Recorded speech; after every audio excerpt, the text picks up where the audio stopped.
Most passengers walk into a cruise terminal believing the scanner is hunting weapons. Weapons are almost never what it finds. What it actually pulls, sailing after sailing, is ordinary legal property.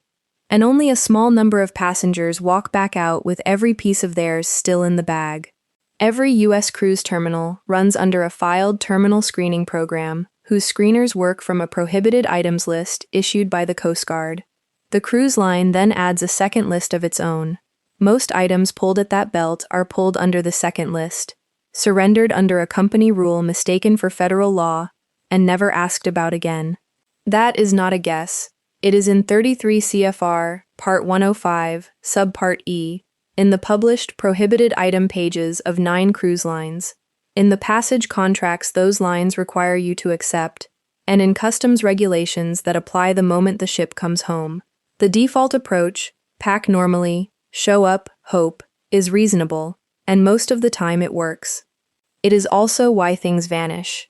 Every confiscated item enters exactly one of 3 routes: tagged and returned at the end of the sailing, destroyed with no compensation, or handed to law enforcement.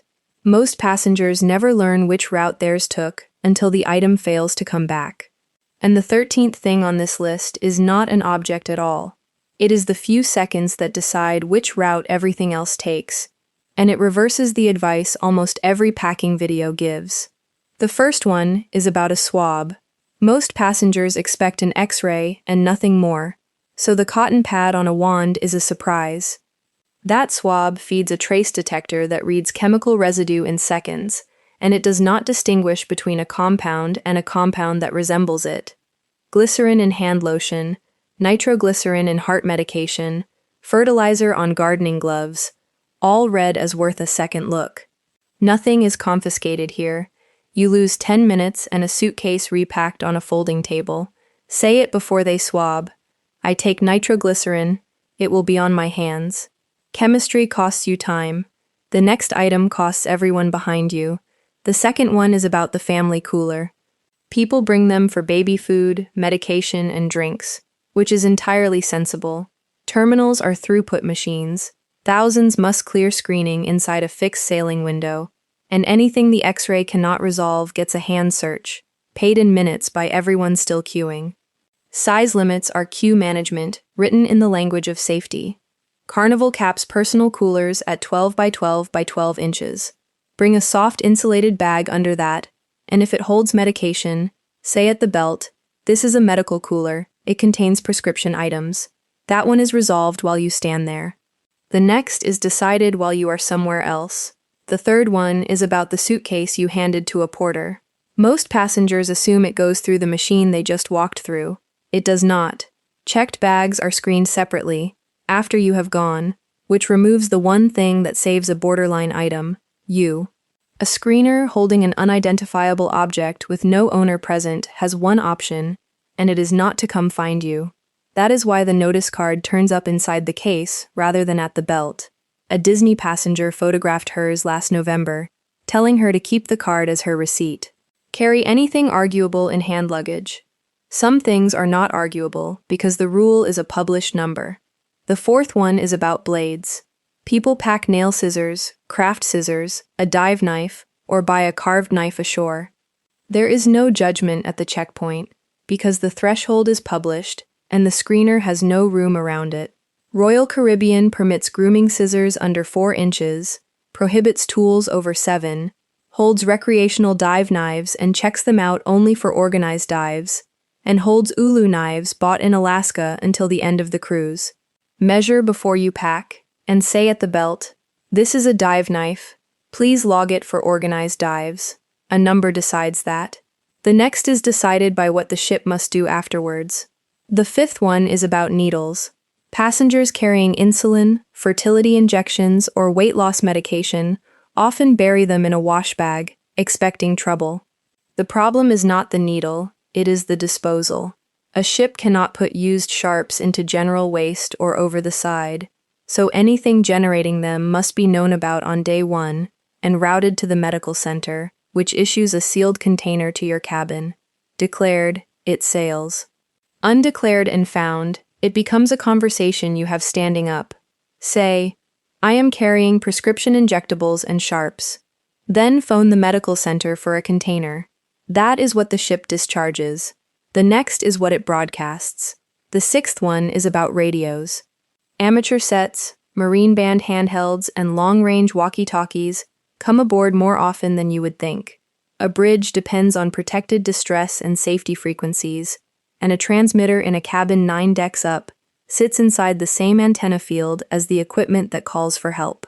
That is why transmitting gear is treated as a security matter rather than a nuisance, and why receive-only devices, a scanner, a shortwave radio, binoculars, generally sail without comment.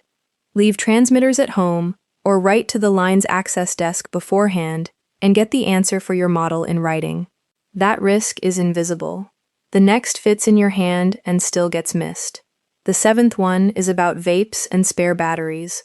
Almost everyone packs a power bank, plenty pack a vape, and both usually go in the checked case where they feel tidy. Reverse that. A lithium cell in thermal runaway cannot be smothered, only cooled continuously, and a ship has no diversion airport, so the rule is not a ban but a location. These travel in the bag that stays with a human who can see it. Found in checked luggage, they are pulled out of it. Put every spare cell and every vape in hand luggage, terminals taped or cased. That is your equipment. The next is taken by a country. The eighth one is about camouflage clothing. Camo shorts or a child's camo backpack are ordinary in the United States and illegal on a beach in Barbados, where military pattern worn by a civilian is an offense, and the same restriction appears across several Caribbean nations. This is not the cruise line's rule, which is why it never appears in packing videos. The item clears embarkation, sails legally, and is confiscated on a pier 1,000 miles later, sometimes with a fine. Check the itinerary, not the ship, and leave camo at home if Barbados, Jamaica, or Trinidad is on it. Foreign law takes that one. The next is taken and handed straight back. The ninth one is about liquor bought ashore or in the duty-free shop. Passengers buy rum in St. Thomas and expect to open it that night. Notice this bottle is never destroyed, and ask why. The ship sells the same product in its own shop, so it cannot treat what it profits from as contraband, and instead of a ban, it invented custody. The bottle is logged at the gangway on reboarding, stored, and delivered to the cabin on the final evening. Princess, Disney, and P&O all collect this way. Hold the bag above the tray and say, "Purchased ashore," for storage. Then check the tag carries your cabin number. Custody is generous there. Coming home, it is not. The 10th one is about the fruit in your day bag on the last morning.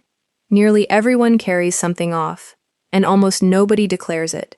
Here the cruise line has no say.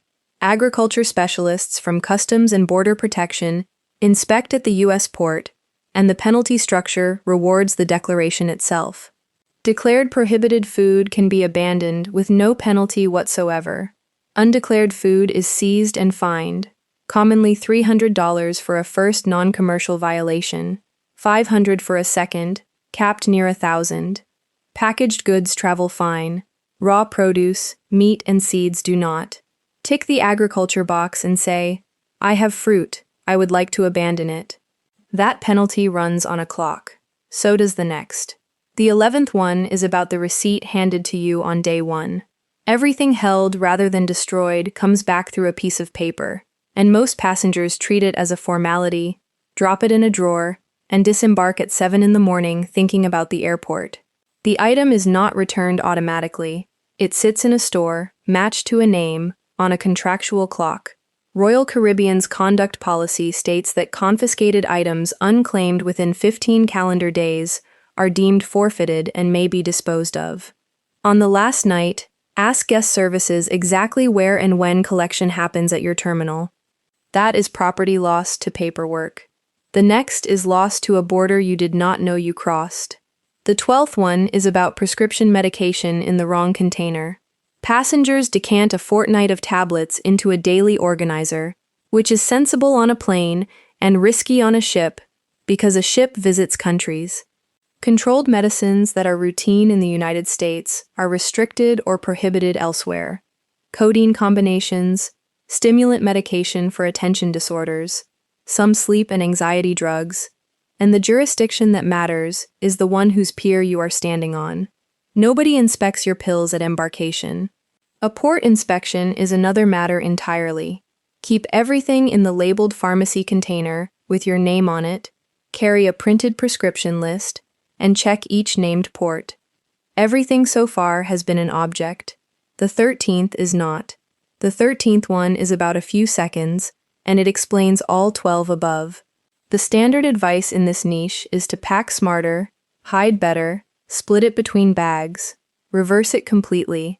Look at the 3 routes again. Nothing about the object decides which one it takes, because an iron and a concealed bottle are both simply property. What decides is whether it was declared. A declared item enters a chain of custody, tagged, named, receipted, retrievable. An undeclared item found later has no receipt, no owner on record, and no route home, which is precisely why it is discarded with no compensation.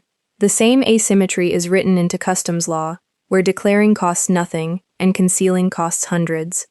Open the bag before you are asked and say, "I have this, please log it for return," which works only because a person is standing there to log it. The 14th one is about that person. Most passengers see a uniform and assume a federal officer. They are usually a contracted security employee. At the Port of Seattle, cruise screening has been run by a private guarding company whose staff are trained to Homeland Security standards, and their day is measured in people per hour, not in seizures.